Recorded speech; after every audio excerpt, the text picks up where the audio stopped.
The challenges we're now facing as a species and as a planet require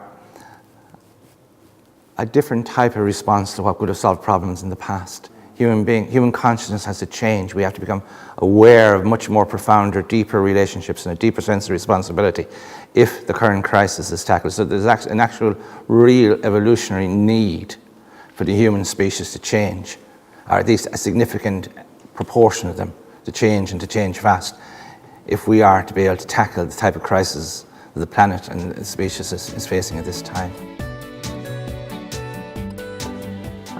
So I would call that a deprived childhood myself. I think it's nice to be given something to rebel against. Well, that's true.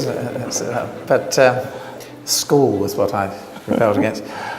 I do remember what you were saying about the stars. The first time my father really showed me the stars, and must have been very small, 5 or 6. And we were coming home from my grandparents, and it was very late at night. And in London in those days, we lived in Mortlake, East Sheen. The street lighting went off at 10 o'clock, and which is incomprehensible to today's world. You just don't think of that, but that was what happened. And we got out of the car. My mum took my little sister inside, and my father was taking me inside, and then he went back outside, holding me, carrying me. He said, "Look up." And there were the stars. And he said, "Look at those stars." He said, "And each one of those is like our sun." And I remember this, he said, "The more you look, the more you see." He said that to me.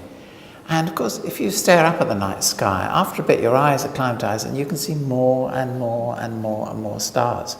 And it was a magical moment for me, because my father was really showing me something and teaching me something.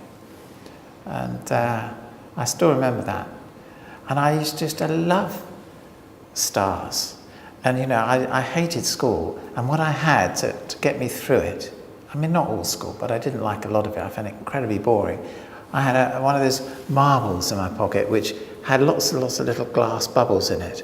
And I used to sit there, and the teacher would think I'm concentrating, but I'd sit there and I'd actually be looking into the universe, which is what this, in my imagination, was, with these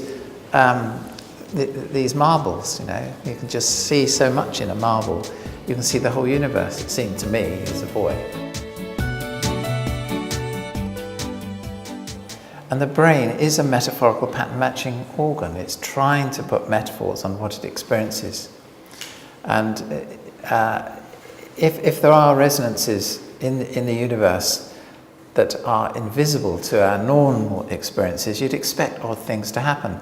And we shouldn't really deny our own experiences. It's very easy to be cynical, be reductionist, and to say, well, that's not scientific, or that's absurd.